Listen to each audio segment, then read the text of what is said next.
Hello everyone, welcome to my channel. আর সত্যি বলতে পুজোটা চলে যাওয়ার পরেও ঠিক পুজোর রেশটা কাটছে না, তাই জন্যই আর কোনো কাজই করতে সেরকম মন চাইছে না। তাই ভিডিও এডিট করার পরেও সেটাতে ভয়েস ওভার দেওয়া হচ্ছে না, আর মানে পোস্ট তো তারপরেই হবে।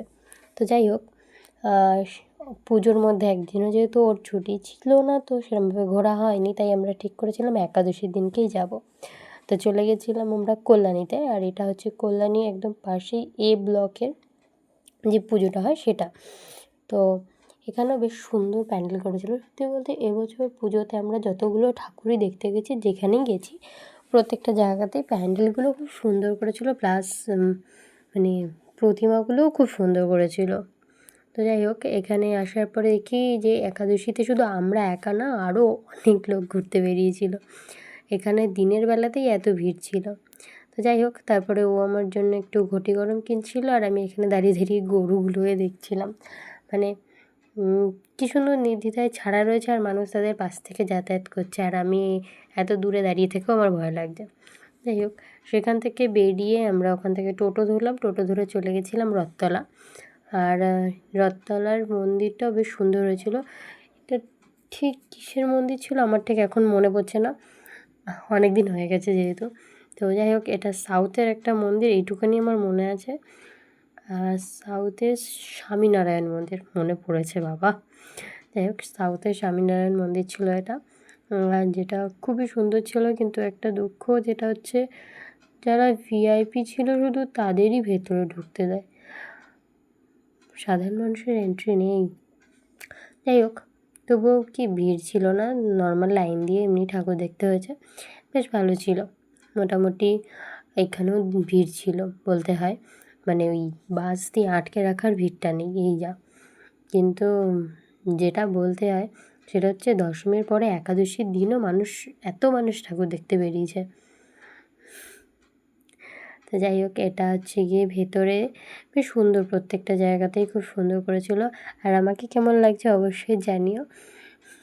জানি অতটাও ভালো লাগছে না, মানে অতটাও কি ভালোই লাগছে না। আমার নিজেরই সেদিনকে শরীরও ঠিকঠাক ভালো লাগছিল না, কারণ এই পুজোর কয়েকদিন বেশ ধকল গিয়েছিল। আর পুজোর মধ্যে তো প্রত্যেকটা দিনই জানোই ভীষণ গরম পড়েছিল, সেটার আলাদা করে আর কি বলবো।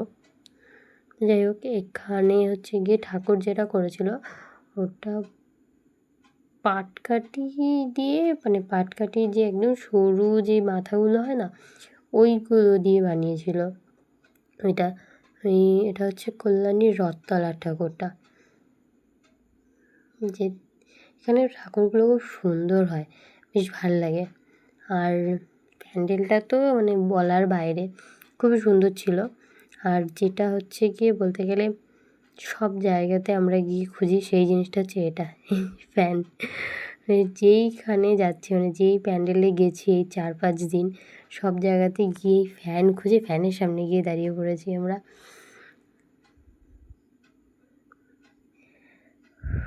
যাই হোক, যেই গরমের মধ্যে বেশ কিছুটা সময় কাটানোর পরে আমার ঠিক অতটাও মানে ভালো লাগছিল না, তাই বেশিক্ষণ থাকিনি। মানে জানি না কী হয়েছিল, ভিড়ের জন্য হয়তো শরীরটা একটু অস্বস্তি, মানে একটু খারাপ লাগছিলো। তো এখানে চলে এসেছিলাম মেলাতে, আর মেলায় এত সব জিনিস দেখে মানে চারিদিকে শুধু এইসবেরই দোকান, কোথাও কানের, কোথাও হেয়ার ক্লিপ, হেয়ার ব্যান্ড, মানে আর কি বলবো, মানে এত সুন্দর সুন্দর ছিল না।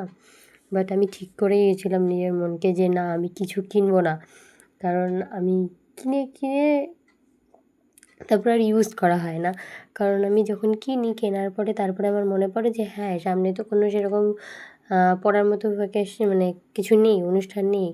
আর যেই অনুষ্ঠানগুলো আছে মোটামুটি সেগুলোর মতো পড়ার মতো আমার কাছে আছে অলরেডি। তো সেই ভেবে ভেবে আমি আর কিনিনি, কারণ আমি সেগুলো কিনি, পরে যখন পড়তে যাই সেগুলো হয়ে যায় ব্যাকডেটেড, আর ভালো লাগে না। তো যাই হোক, মেলা থেকে কোনো রকম নিজের লোভ সম্বরণ করে আমরা বেরিয়ে এসেছিলাম। এটা হচ্ছে গিয়ে মেলার একদম পাশেই একটা মন্দির, কিন্তু ঠিক কিসের মন্দির আমার জানা নেই, হয়তো ও না, সরি, এটা রাধাকৃষ্ণ মন্দির ছিল। দেখি সব ভুলে গেছি, এতদিন হয়ে গেছে, মনে থাকে কী করে আর। আর এই যে পাশে নন্দী মহারাজ বসেছিল, জানি না রাধাকৃষ্ণের মন্দিরে নন্দী মহারাজ কী করছিল। যাই হোক, এরপর আমরা আইটিআই গিয়েছিলাম, কিন্তু আইটিআইয়ে সেদিন মায়ের গয়না নামাচ্ছিল, হয়তো খুলছিল, তাই জন্য আর সেটা দেখা হয়নি।